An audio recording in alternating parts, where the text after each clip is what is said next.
Two major ancient Egyptian cities were lost for more than 1200 years. French archaeologist Franck Goddio has been looking for more than 42 years. Finally, he discovered those two cities on the shore of Alexandria, Egypt. Those two cities now on a display in Minneapolis Institute of Art. I went there to find out the mystery of those two cities. I met the French archaeologist Franck Goddio. First, I asked him about his fascination of ancient Egyptian history and civilization. Yeah, there is a great fascination about Egyptian civilization because first, it's one of the first, if not the first civilization and writing. That means history, because you don't have history if we don't have writing. And here you have in the 4th millennium BC writing appearing, which, by the way, will not change for several thousand years. If you can read hieroglyph of the 4th millennium BC, you can read hieroglyph of the 1st millennium AD at the beginning, up to the 4th century AD. Every story has a beginning, so I asked them, how did it all start? It started in the 80s. I made a trip to Egypt, and in order to see what was done in underwater archaeology, and at that time very little was done in that field because we were really at the start of that science of underwater archaeology.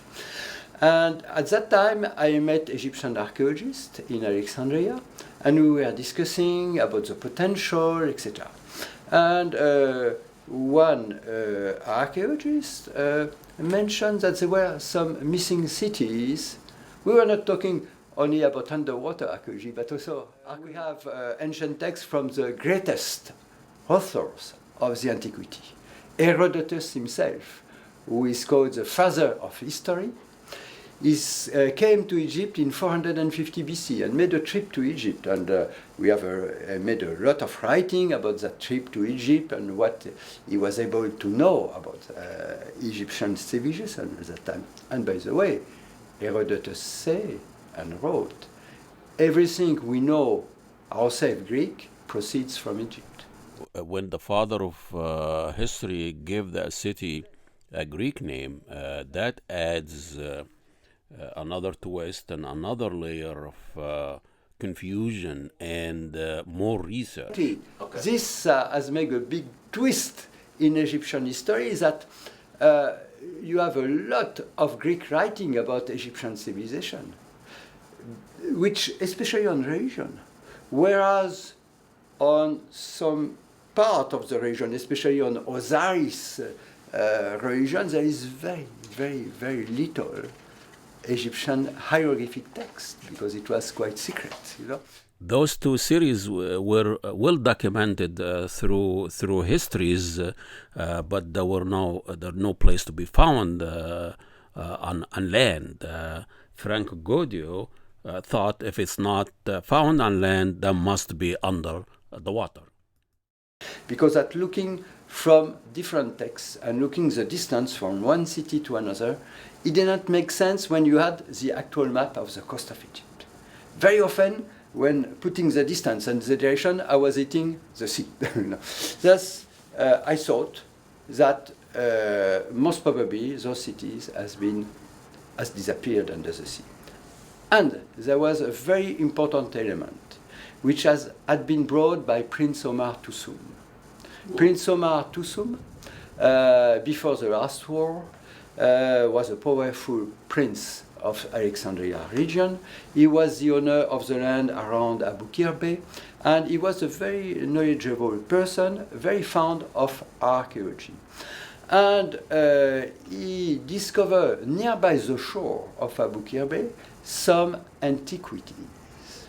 And this proved to me that if there were some antiquities even nearby the shore, but at sea, it could also lead to the fact that other antiquity could be much further at sea. Thus, We're talking about a huge area that you are extracted, like 100 square more than 100 square kilometers. My goodness. Yes, it's a larger. There was no way just to dive and to see something, was to proceed with a geophysics survey. And in the 80s, those instruments, which could have helped me to discover such a thing, didn't exist. Thus, I started to make, with the French Commissary of Atomic Energy, an agreement in order for them to develop a very sensitive geophysics instrument, which is called a nuclear resonance magnetometer, which can detect things that you can even. And they came up after 2 years with such an instrument. I tested it in the Philippines. It was working beautifully. And at that time, I said, with that instrument, there might be a chance to discover things which are nearly non-magnetic and which are buried under the sediment and covered by the sea. And I came back to Egypt, and I have asked the Ministry of Culture at that time a permit to make that survey. I obtained that survey, and we performed a large survey in Alexandria Bay for the Portus Magnus, the Greek port of Alexandria, and then in Aboukir Bay in order to look for those 3 missing cities. We started in 1977, the survey. It took 2 years to have 2 years of generating maps and diving in order to control if an abnormalities, magnetic signal was corresponding to something interesting or not. And you had modern wrecks and modern waste, barrels of oil and things everywhere, of course, in the bay. You have the large army naval facility just in front. So you can imagine during years and years what has happened. Thus, and in 1999, 1.2 kilometers away from the coast of the city of Aboukir, we had very strong and large signals. We dove, and we saw what? Sand. Nothing. Thus, we understood that if we wanted to see something, we had to excavate. And we started excavating, and there, granite columns capital, big walls, etc. And we started to discover statues and inscriptions. And we could prove that we were in the city, the famed city. And we had a great success in discovering fabulous artifacts, rose statues.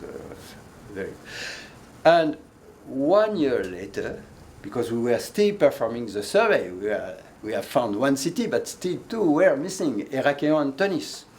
And in 2000, at 7.5 kilometers away from the coast of Egypt, here, we started to excavate. We found the foundation of a big wall, 175 meters long, then another one perpendicular to it. I understood that we hit a big temple. And we know the layout on an Egyptian temple, they are all built on the same way. They were very, very permanence of the civilization. The holy saint of the temple, which we know it's at the end, in the small room. Thus, let us go there. We started to excavate there. 1 meter, sediment. 1 meter and 50, sediment. 1 meter and 80, we started to have a small pyramid of red granite, pink granite. We went on excavating, and it was a house. That means a monolith chapel, which, by the way, weighed 3 tons, which used to be closed with 2 doors and contains the statue of the main god.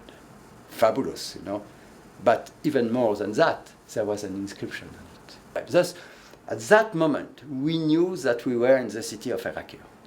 We went on excavating that temple, and under a wall, we found a beautiful inscribed stone, intact, saying, Pharaoh ordered that decree be erected in the city of Tunis.